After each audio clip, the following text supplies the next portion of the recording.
Hey there, Kenneth French of Vast Voice, telling business secrets to entrepreneurs. We're very, very happy you stopped by. Either you're going to watch this or listen to this because you want to take your business to the next level. You're probably an entrepreneur who's either just starting out or you've been around for quite a while and you want to take your business to the next level. You're probably a real estate investor, maybe even a real estate agent, maybe a professional or of some sort, professional advisor of some sort.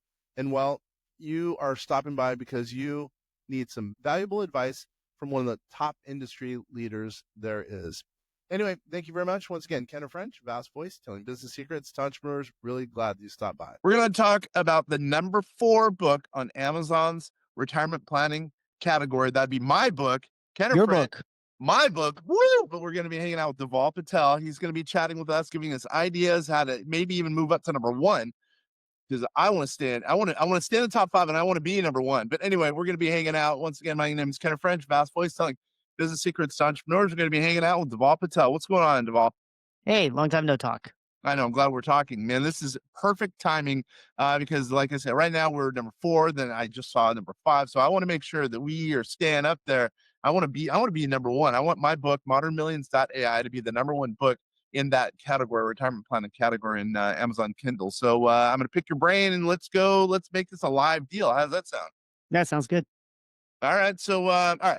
So tell us a little bit about your experience with books, just like you made the joke. Usually it's authors buying their books. That isn't the case yet for me, but give us a little bit of a flavor, a little context about your knowledge with respect to books and Amazon sales, et cetera, potentially.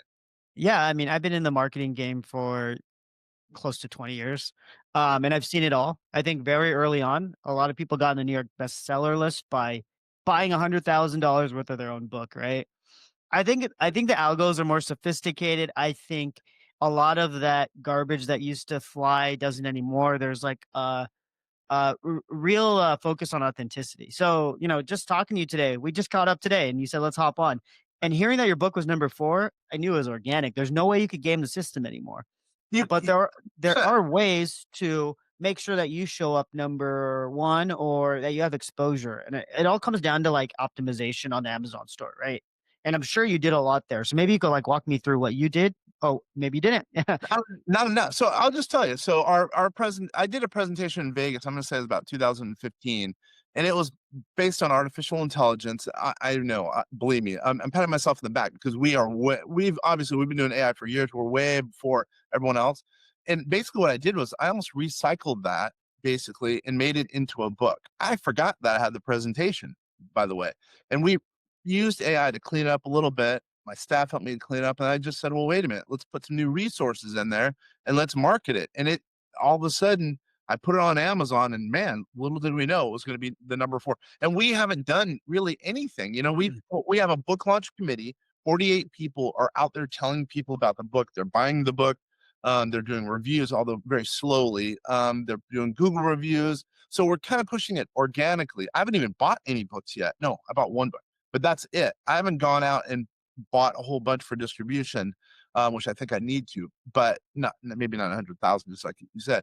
But otherwise, it's just been word of mouth. We did a press release, and it got, the AP picked it up, and really that's it. And now I kind of want to know the next step. What else do you think we need to do to capitalize it and maybe move it from number 4 to the number 1 spot? First off, congratulations. And I think there's a number of reasons why you're popping up. Obviously, you've been a um, industry leader in AI for a decade rather than like a few years. Funny story. I was in New York City last night, coming back home to LA, and I was at I always stop by the bookstore, right? And a year ago, I saw 1 book on AI. Now I see a whole shelf on AI. So you're at the confluence of like AI being like the next .com, hopefully not bubble, but the next .com boom. And anything that's out there right now regarding AI that's sophisticated enough, that's robust enough, it's not just your cookie cutter stuff, is going to rank. So I think people can't get enough of AI. Even me, like I have alerts on, I use a number of news channels and I curate them, and AI is always something that I keep, top of mind. So, like it's just moving so quickly, right? And I know you've been working on this for years, so I'm not surprised that you're number 4 right now. I feel pretty good. And what I've noticed, thank you very much for all those compliments. What I've really noticed is So I think AI is kind of a thing, but it's less of a thing in the fintech space, meaning in the tax space, in the finance space, asset protection space, because those are always kind of late to the game as far as technology goes. And yeah, I am a little kind of before the times there. But what I would also say is I want to capitalize it. Before, we were behind the curtains using our artificial intelligence for bookkeeping behind the scenes, but now we're starting to let, kind of random rank and file people use our technology. And at the same time, it's like, well, wait a minute. Why keep our technology, our ideas behind the curtain? Why not get out there in front? Maybe it'll, one, bring in new business for us. Two, maybe we could bring down some of our costs. More people could start using our technology, and it'll better people in general because they're now using artificial intelligence to better their financial situation.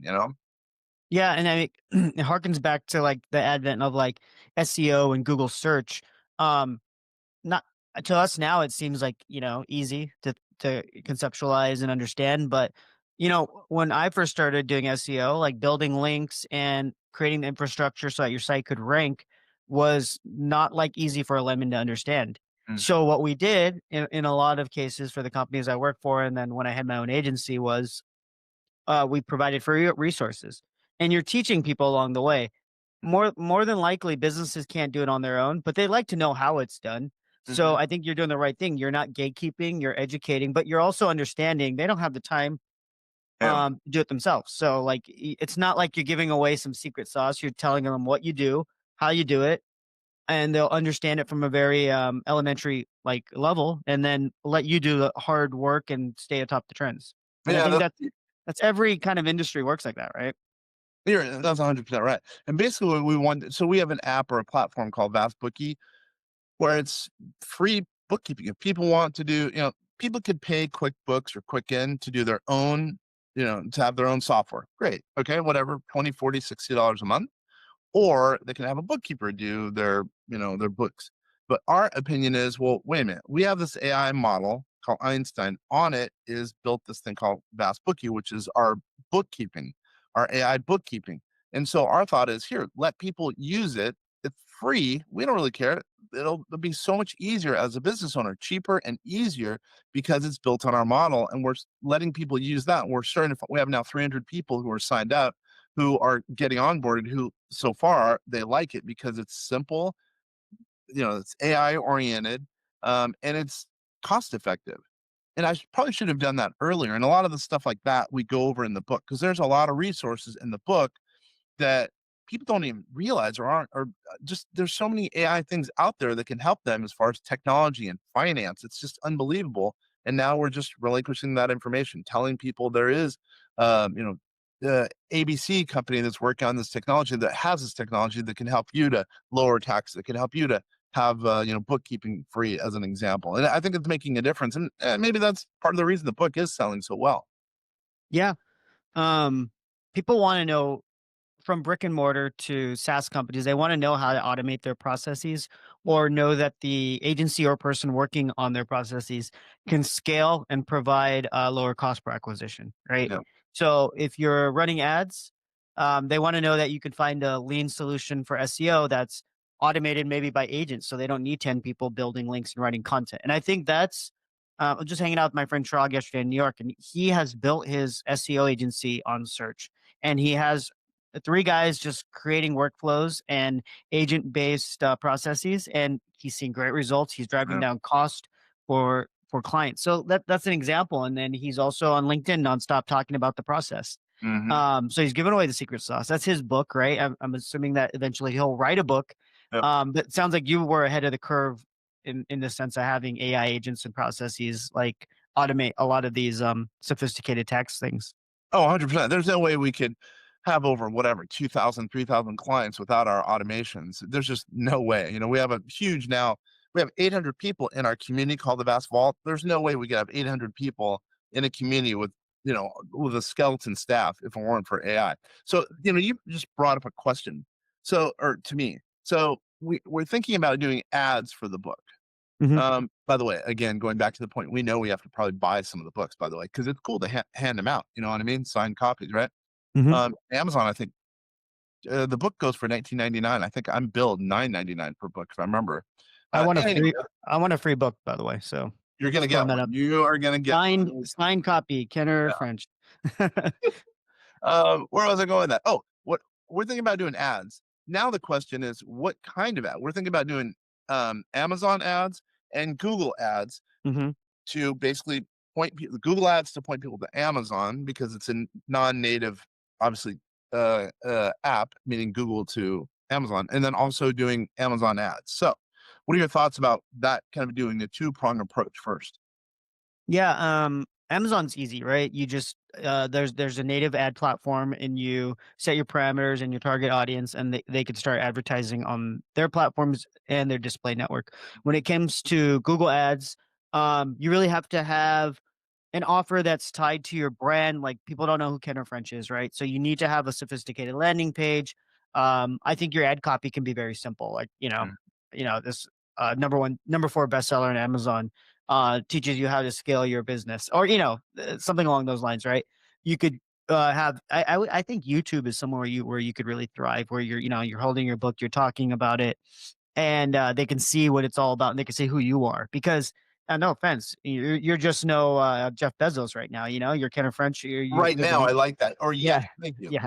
You have a very niche audience, and in your audience, you're a rock star. But like, if you're going to advertise, any business owner who's getting out of their niche, if they're going to advertise on Google, get your face out there, get a landing page, um, have them understand who you are, rather than just direct selling a book from someone they don't know, right? So, because I know that's a division. YouTube's a division of Google, but you like YouTube, so I guess what you're going to say, maybe all three prong approach, YouTube, Google, and Amazon to help propel the book, maybe potentially to number one. Oh, I just thought Instagram too. And then you don't. I know your audience is not on TikTok, but like anywhere you can, LinkedIn would probably be really good. But I think your cost per acquisition would be a lot higher. Higher. But anywhere where videos involved outside of Amazon, and then on Amazon, you go use their native platform, and they can help you promote. Yeah, yeah, yep. And then I know this is really hard. It's not a fair question, but the book costs $19.99. I know, again, I know it's a hard question. So, what's a right budget, if you will? I, it's not a fair question, but I'm going to ask. I mean, and right now we're number 4. I just saw something about number 5, but I want to be number 1. I know it's hard. You don't know the Yeah. economics behind it because I don't know the economics behind it. But what's a budget that people are spending on selling books? I mean, I'd have to look. I mean, when you go into the ads platforms themselves, they kind of give you a ballpark based on the keywords you're using, the target audience you're going after. They'll give you like a suggested budget, right? So I Yeah. can't spitball something right now, but I would say you'd have to spend at least maybe 100 a day. Um, if you want great results, if you want to like lean into it, maybe less. But I found that if you front load your spend and have the right targeting, rather than inching your way into it, just get it over with. Figure out if it works or Yeah. not. If it doesn't work, you'll find out quickly. But if you like slow roll your way into an ads campaign, I incrementally you're just going to spend more and probably not get the results you want. Mhm. I know from a business perspective, it kind of blows me away that more. So this is my 4th book, but my first 3 books weren't for I know it's going to sound weird, but weren't for public use. We would just basically give them to clients, give them to prospects. But this one, again, we decided to kind of show behind the curtain. So we're marketing it, doing press releases, etc. Going out, getting a launch team, etc. And it's blown. Oh my gosh, I can't even tell you. It blows me away that we didn't do this earlier. I'm blown. I mean, I would almost say almost all business owners should have books. You know what I mean? I'm just blown away by it. Yeah. I think there's an inflection point for a lot of businesses where an ebook no longer makes sense because the data in there is sophisticated. And it goes back to the old adage, like, if something's free, that people don't find value in it, right? Like Yep. giving away your consulting services for free. People don't value that as much as charging a nominal amount, or I think 19.99 for a book like this is great. If you were charging 100 or whatever, then that's a different calculus. But yeah, I think it comes to a point where you got to stop offering the free ebooks when you're established, when you have as many clients as you do, because there's a value behind this. And you probably spent way more on this book, time, effort, and resources than you did on your ebooks, right? So, 1000%. yeah, Yeah. so there you go. I think there's a lot of reasons why everything can't be free. And there needs to Yeah. be a point where it is your book that is sold. And by the way, so this is totally unique. So and I keep talking about this, but it's very accurate. So when you buy a book, usually you just put on the whatever on the bookshelf. You don't do anything with it again. I want this one to be totally unique. One, the name ModernMillions.ai. I want people to buy the book and then hopefully, by the way, give it to a friend or recommend Hmm. it and then write a review. But anyway, put it on the bookshelf as an example, but because it's ModernMillions.ai and it relates to and covers artificial intelligence, we want to do a companion website so people are always going to be updated because AI changes on a weekly or an hourly basis. So what we want to do is make sure that we have a website that's a companion to the book that's going to be updated. It's a living, breathing thing that's going to be updated every single week. So, because there's going to be another AI model that's going to come out, especially down the road with respect to tax and finance. So it's always going to be people are always going to have to come back to the website because it's updated and it's in their best interest. And by the way, if people come to the website, at least now, they're going to get a discount. They don't have to pay the $1.99 subscription. So they can, again, see the things that are going to be changing on an ongoing basis because it is AI. What are your thoughts there? Yeah, I mean, I think that's a great idea.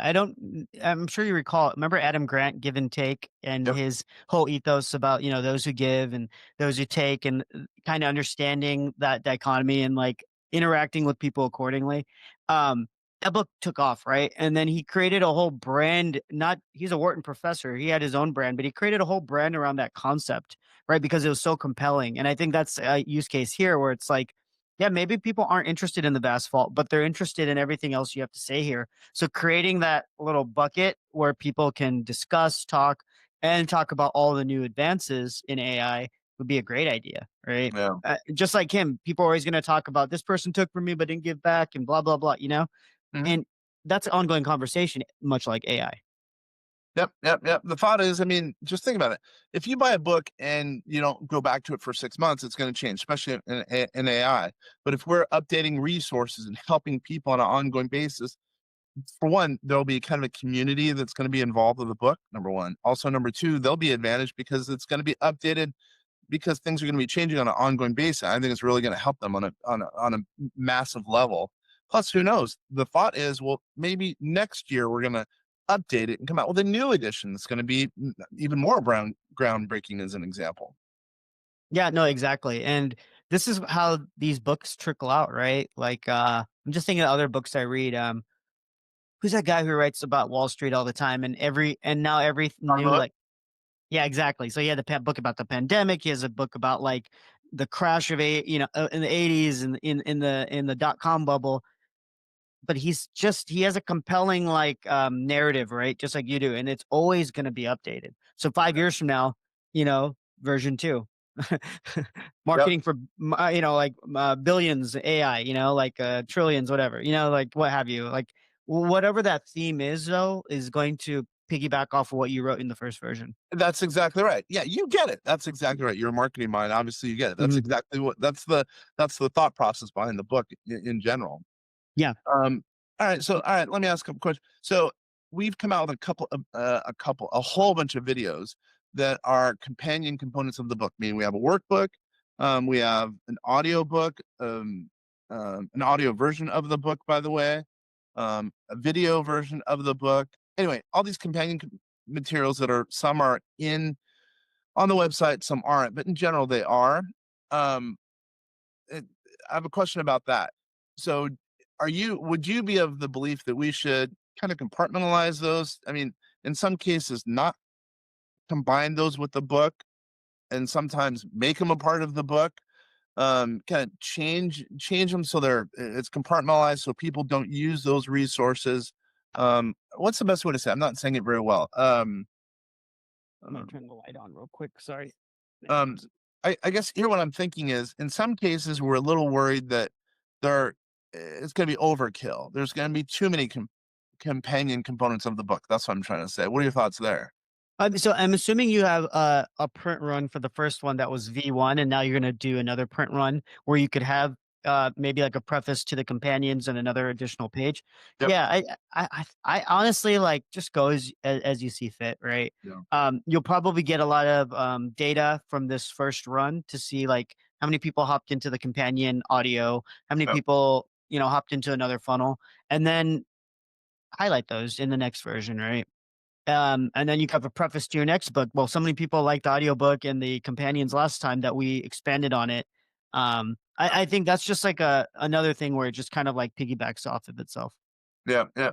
By the way, I've been blown away. So before we didn't have a launch team. Now we had a launch team of 48 people. We could have hit 50, long story as to why we didn't. But and I'm shocked how many people wanted to help out. And what we did, by the way, I think it's pretty cool. I said, hey guys, if you help out, be on the launch team. Your name's going to go in the book. You're going to get a bunch of free resources.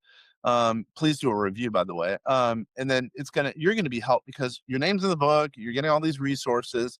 And it helps me because those people are now evangelizing. They're telling people about the book. I think that helps. I wish I would have done that for the other books. I think all authors need to do that.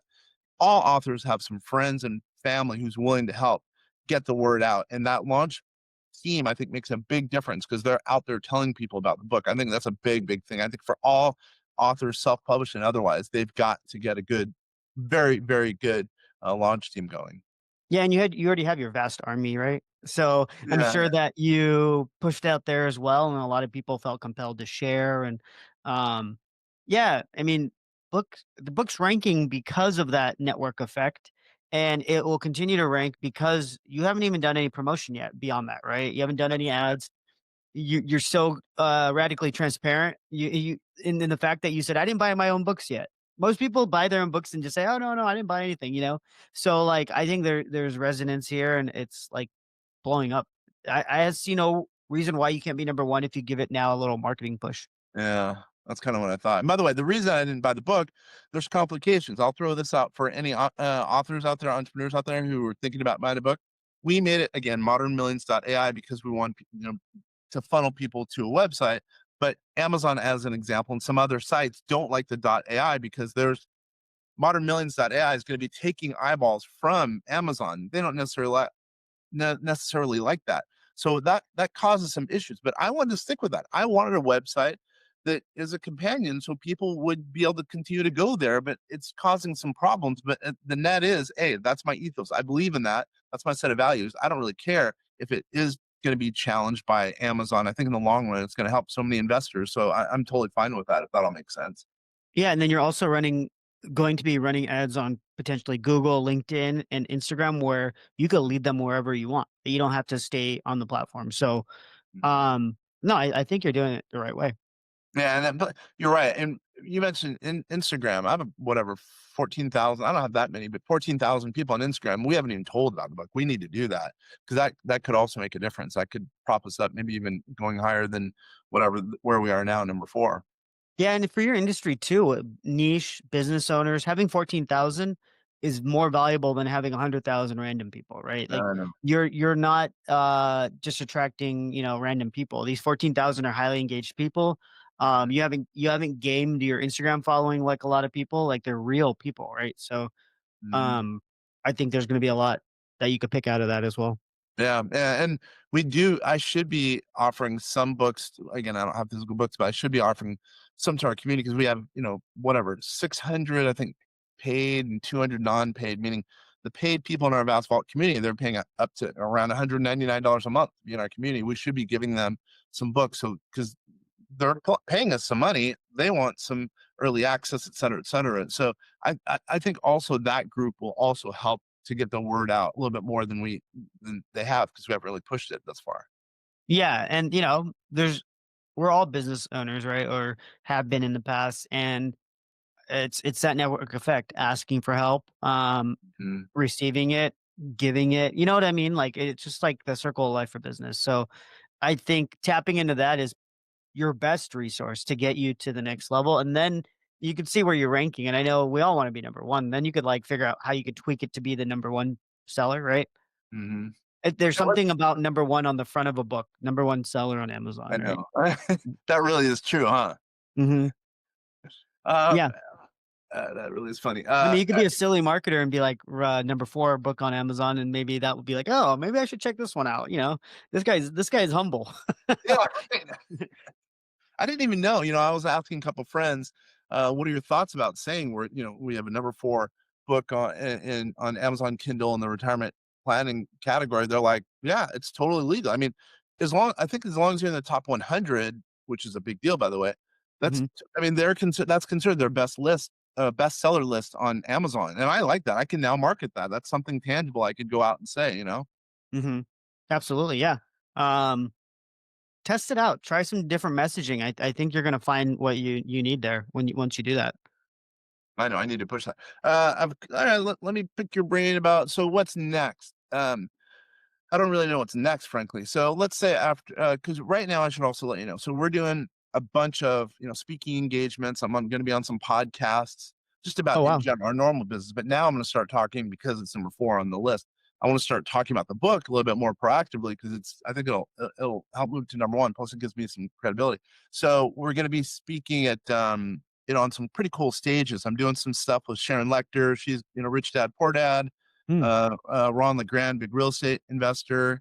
Who else? Oh, Bob Bloom, one of my business partners. Anyway, I guess what I'm saying is, how would you optimize it? What would you do at some of those big events, as far as like, I don't know, giving books away? I mean, how does that work? I've never really done that in a proactive I fashion. mean, one thing I've known working with Neil in the past and interacting with a lot of these conference speakers, and just setting up the event itself is they ask for a bio. Easy slide in, a new book, Mhm. bestseller on Amazon.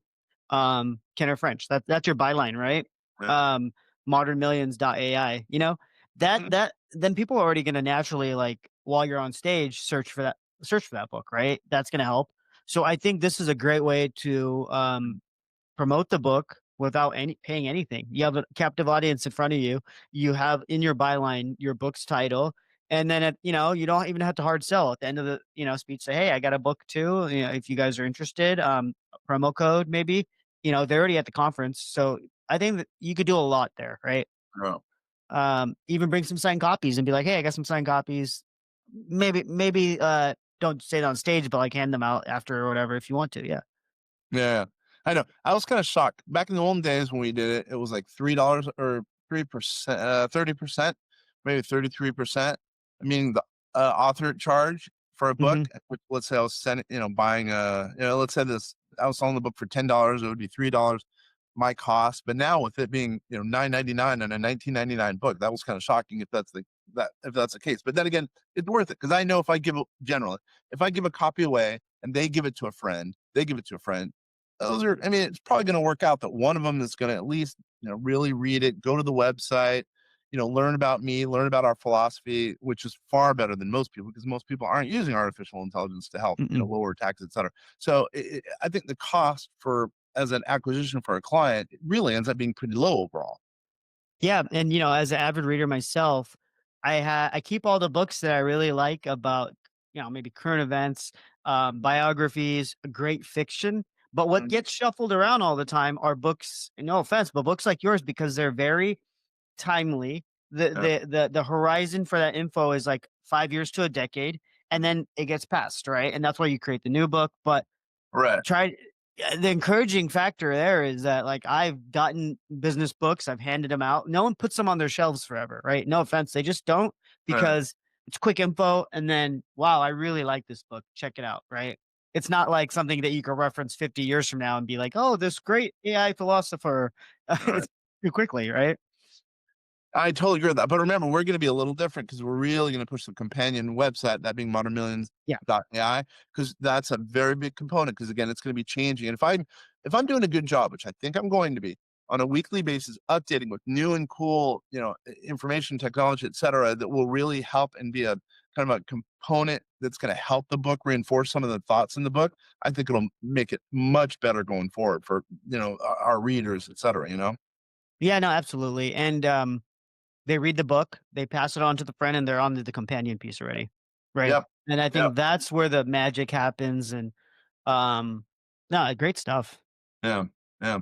All right. So as we get ready, I know you're not really, you're just doing this as a favor to me, by the way. Thank you very much. But let's say someone does have some questions. Are you taking calls, communication from clients or possible prospects, or is that other question if someone wants to talk to you? No, I'm always willing to help people out, so, they could always reach me at dbpatel83.com.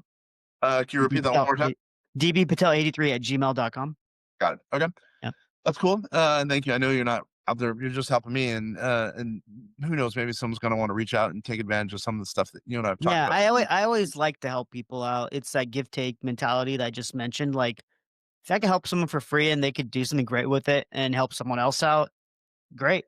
More power to them, right? Not Yeah, every piece of intelligence needs to be bought and sold, right? And I yeah. think that's the beauty of like being an entrepreneur, helping people as a marketer. It's just great. Man, I totally appreciate it. So as we get ready to close, I'm gonna ask a few more questions as we get Yeah, ready yeah, to close down. So, you mentioned SEO earlier. So, and you and I have talked about at length about, AEO, ask everywhere or ask engine yeah, yeah. optimization, SEO. So now that, we're a little bit further along the line of, AI in your journey, at least, what are your thoughts about how AEO, again, ask engine optimization, ask everywhere optimization, whatever you want to call it, versus SEO is now being Yeah. affected by what's going on? I mean, there's something that's going around right now that it's funny. A lot of business owners and big corporations are talking about. It's setting up the LLM tag on your website so that Google, not Google, OpenAI and Gemini can scrape your content Mhm, easier. mhm, And it's funny, all these people are rushing and scrambling to set this up.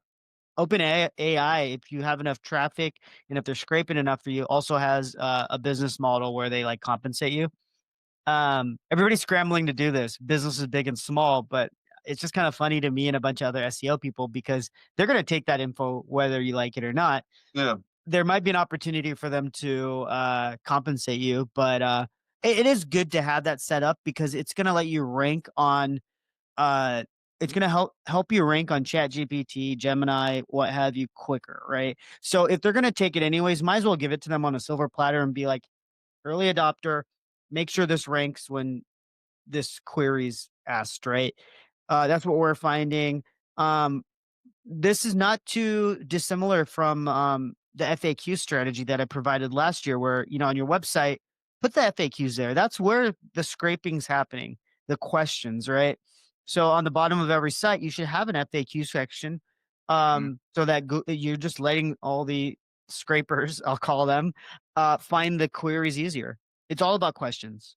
And it's funny, we've been talking about this for like 5 years now, and it's like really coming to fruition now, where I don't even look at the results now. I got these new turntables. Like back in the day, to get these digital turntables are like $3,000, right? And now you could get them for $300, which is also a product of all this innovation, right? So I went to Guitar Center, got these turntables, and I don't know how to set it up. I just went on Google, I mean on OpenAI, and it told me in 5 sentences how to set everything up, as opposed to me looking through the manual or on Google where I'd have to watch some guy's video and all this nonsense. It's giving you all the info you need in a very succinct manner. So if you are in the business of getting people to your site, because they are still linking to the source yeah, of totally, everything, yeah, yeah. make sure you're giving them FAQs. Make sure that your everything on your sites answer question based. 100%. And human, if you, even though it's robots that are looking for the stuff, but if you could do it in human terms, it'll be better off because it's the humans who are running the robots. Exactly. Yeah. That's exactly right. And we've totally changed our website. I don't know, maybe it was when we thought AEO was going to be a thing, maybe 4 years ago, maybe around 2000, we changed it because we knew that was going to be a thing. We knew that robots Hmm. were going to come into our website, ask questions, not only the chat bot, but also just in general. So we made our website very easy to understand for robots, humans, etc. And I knew that was going to be a big thing, which reminds me, things like, Reddit. I think if Oh, people have Reddit's stuff on huge. Reddit, it's huge. Wikipedia, anything that where it shows authority, it will help people who want to get in the AEO market, if you will. Yeah, exactly. So I mean everything's leading me to Reddit. Reddit's done a great thing too where they're not letting AI like get too much into the mix and scrape their content. They're having a big battle there, right? And I don't know where that stands now, but Reddit, I look at whatever pops up in my query from OpenAI or Gemini, and then I go to Reddit. And Reddit's Yeah, where the real meat and bones is, right? It's like, 100%. yeah, it's user generated content and it's the Yeah. raw stuff, right? I love it. 100%. By the way, one closing. So I was talking to a dude, Mickey Kennedy, who's a big famous press release. Well, he owns a press release company, but he's a good marketer guy. But what he told me, I'm gonna pick your brain about this. What he said is right now the big cool thing is doing surveys Mhm. Number one. Then number two, really pushing the press releases after you've resulted in the surveys, and then putting the surveys in some type of a publication or book, not only on your website, but just in general. What are your thoughts about that? No, I think that's great. Everything's data driven, especially in this society we live in where everything is like, is that fake? Is that real? If you can have data that's verifiable, that's actionable, you're going to get that much further, right? And people have a good bullshit meter on news now too. So having a Oh, survey and having the data to back it will help your case out. yeah. We're thinking about doing actually we're in the process of putting it together, doing a bunch of surveys with respect to the book and keeping it and putting it on ModernMillions.ai, because it'll kind of reinforce some of the stuff that we talked about in the book, and on an ongoing basis we'll be updating the survey and then later the press release, etc. Yeah, I think that's a great idea. Um, Good stuff. Yeah, good. For once, actually, what I'm saying is making sense. Man, dude, Dhaval Patel, it's been good. Always good talking to you. Ladies and gentlemen, this is Kenneth French, ModernMillions.ai. Remember, ModernMillions.ai, also with VastSolutionsGroup.com. This is Vast Voice, telling business secrets to entrepreneurs. Thanks, everybody. Thank you.